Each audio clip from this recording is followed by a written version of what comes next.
Hello and welcome. I'm excited to talk today about finding names for the temple. My name is Nicole Dyer and I am from the website familylocket.com, and we are going to talk today about analyzing your pedigree. That's the second step. The first step, which we already talked about last time, was how to review the accuracy of your tree. So let's dive right in. If you want to see all the steps in this series all at once, you can buy my book, Find Names for the Temple, a step-by-step method for success. And the contents, each chapter is one of the steps in these videos. So the first video was review the accuracy of your tree, and the second video is this one, analyze your pedigree. Okay, so in our flow chart, we have the review the accuracy of your tree first. And we talked about reviewing each ancestral relationship, reviewing the sources, and locating sources of information if they're missing. Now we're going to move on to this pedigree analysis step here. And we need to look at our pedigree chart or our family tree in Family Search and decide if we have a partial tree, a full tree, or a very full tree with lots of LDS ancestors. Then, depending on what kind of tree you have, you'll choose a different kind of methodology. And if you have a full tree, you're going to be doing descendancy research, and that means you're going to be finding your cousins. These are going to be second, third, fourth, fifth distant cousins who are descendants of your ancestor. And just imagine that you are at a family reunion with all the descendants of one of your ancestors. Do you think they would want all of their children to have access to the temple ordinances? Yes, of course. That's why we want to find our cousins as well as our direct ancestors. All right, so one of the most difficult parts of this pedigree analysis phase is finding non-LDS ancestors to begin with in the descendancy research step. If you've never done this before, it might be challenging, but it's an important part because, as you know, people with very full family trees have a lot of ancestors who are early Mormon and pioneers. So they have many descendants who are LDS who've been working on finding all of the people who need temple work. So what you can do is go back to an ancestor who was not LDS, preferably the convert ancestor, go to their parents first, then trace all of their family and descendants down in time to find if there are any cousins who haven't been found yet. So that's kind of the method I'm going to be sharing today on this video. But if you don't have a very full tree with a lot of LDS ancestors, the pedigree analysis step is pretty simple. You just go ahead and look at your tree. If it's partial, you make a list of all the ancestors who have missing parents or spouses, and then you choose someone to research. Then you're ready to go down to the choose a research question step. But for those with a full tree, it's a little more difficult to get to the research question step. You need to find an ancestor who was born within a good time range for a lot of record availability, and then view their descendancy trees and make a list of candidates for further research, and then choose somebody to research. And like I said, if your tree is full with LDS ancestors, you're going to do this extra step of finding the non-LDS ancestors, which I'll show you in a minute. So you might be feeling a little bit overwhelmed at this point, so I have some encouragement for you. This is a quote from President Henry B. Eyring in the April 2017 General Conference, and he talked about gathering the family of God. And he said that we would want to find our ancestors and that we would have this technology available to identify them, but that we might be busy, or we might find that part of this expectation to find our relatives is beyond our abilities. He said, "Fortunately, the Lord provides a way for each of us to gain confidence and satisfaction in all of our service, including family history service." And he goes on to say that we can gain strength to do what he asks when we go forward in faith. So even if this seems difficult or overwhelming, just press forward, and I know that you'll have strength from above to do what you're asked to do. All right, so like I said, this video is focusing on those with a full tree who are having a hard time knowing where to start. You may have a lot of early Mormon ancestors.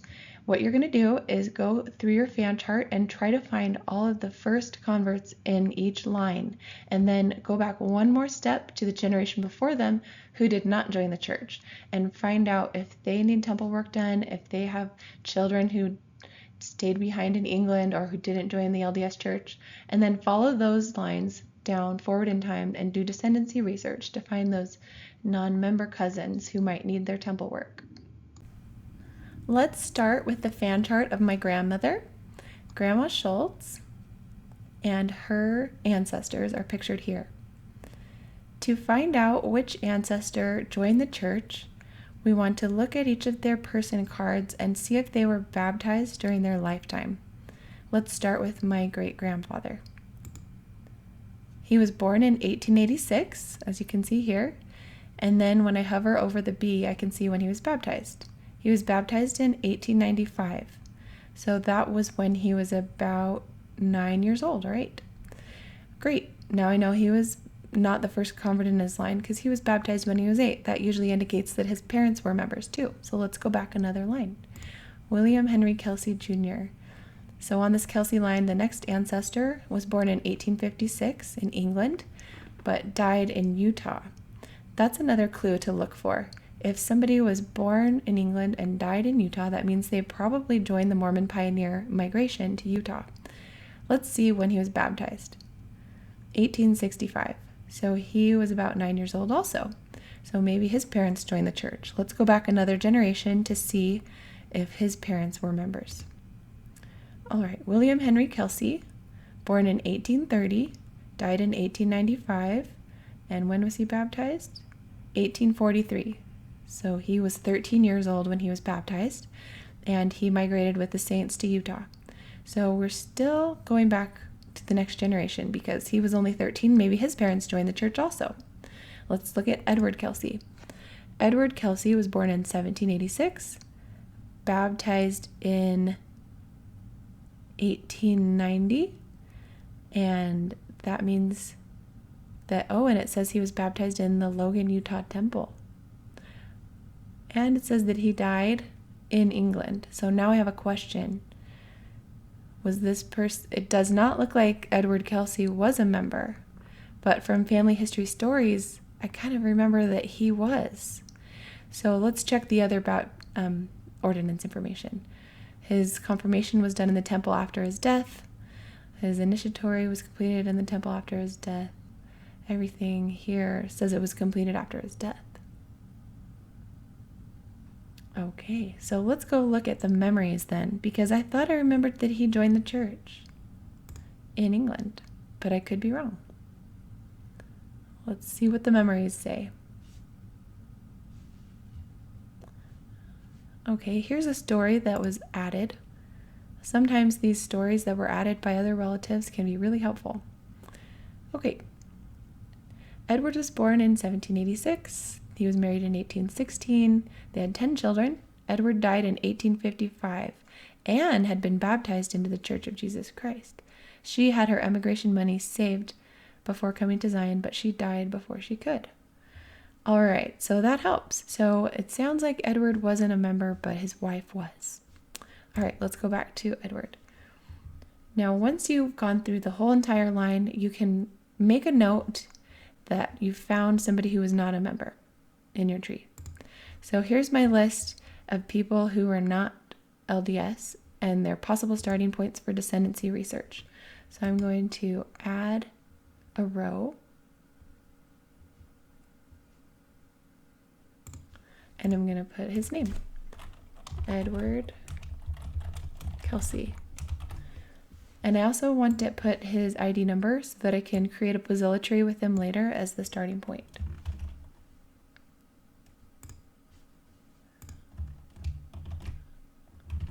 Okay, there is his ID number. Now I can put a note here that his wife, Anne, was a member and some of his children joined. Okay, so when we're looking at the posilatry, we might want to know which ones joined the church. So let's check and see which ones joined the church. So Edward Kelsey had 7 children. Elizabeth, we don't know where she died. Edmund Kelsey died in England and was baptized after his death. Anne Kelsey, we don't know her death date, but she was baptized by proxy also. This is my ancestor who joined the church when he was 13. So he was a member.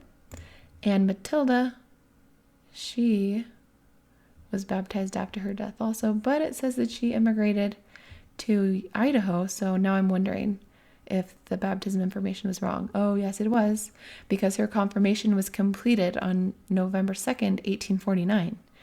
So that was during her life. Sometimes the baptism information is wrong, or it was completed after they were deceased, even though they were already a member during their life. And yes, her endowment and initiatory, it looks like, were completed at the endowment house. And she was sealed to her spouse in the endowment house. So she was a member during her life. So her descendants are probably going to be members of the LDS Church. Let's look at the last daughter. She died in England. Okay, great. So we need to make a note in my list that 2 of the children joined the church, William Henry Kelsey and Matilda Louisa.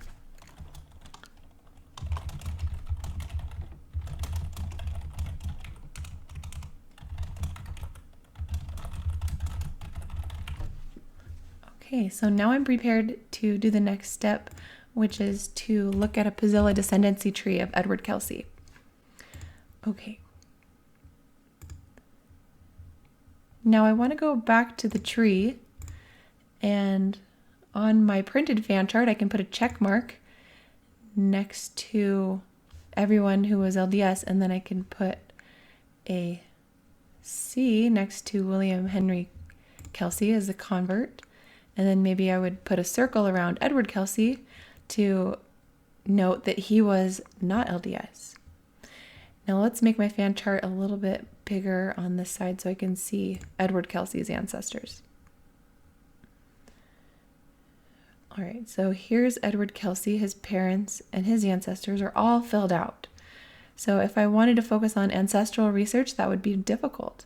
But now that I know I'm going to try doing descendancy research, I'll start first with this generation. He wasn't a member, and some of his children were not. I can find out if there's any other children who don't have spouses or children and try to find them. Or I can go back 1 generation and do another descendancy tree of Richard Kelsey and Elizabeth Roof and see if they have any descendants who need temple work or need to be found. And then you can keep going back and doing descendancy trees of all these people to find additional cousins who need temple work. All right, so to find out if your relatives were members of the church or not, you go through each line like I showed you and check each person. So we already did all these. Now let's try Harriet Huggett. Harriet was born in 1826. She was baptized in 1971, but I thought she was a member. Let's check the confirmation. Yep, her confirmation says 1845, so she was confirmed during her life. And her other ordinances were done during her life. So she was a member. What about her parents? Her dad just has a very vague birth and death date, and his baptism was completed after his death. So he would be a good candidate to add to my list. Thomas Huggett, and I'll copy and paste his ID number.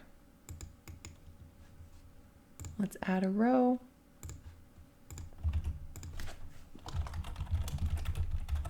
So doing descendancy research on Thomas Huggett would be a good idea. So as you go through your whole tree, you can make a list of all the people who weren't members of the LDS Church who could have descendants who need temple work. And that is how you find non-LDS ancestors in your tree. So that's how you find starting points for descendancy research if your tree is full. If you want more guidance about how to do the steps to find names for the temple, check out my book or check out the free articles on my website, familylocket.com, with the series Find Names for the Temple. And I'll be posting weekly about how to do each step so you can find the help that you need. And just remember that if you get discouraged, just spend a little bit of time each day or each week and keep pressing forward. And as you keep working and keep spending time, I think you'll be able to make progress and have success eventually. You can do it.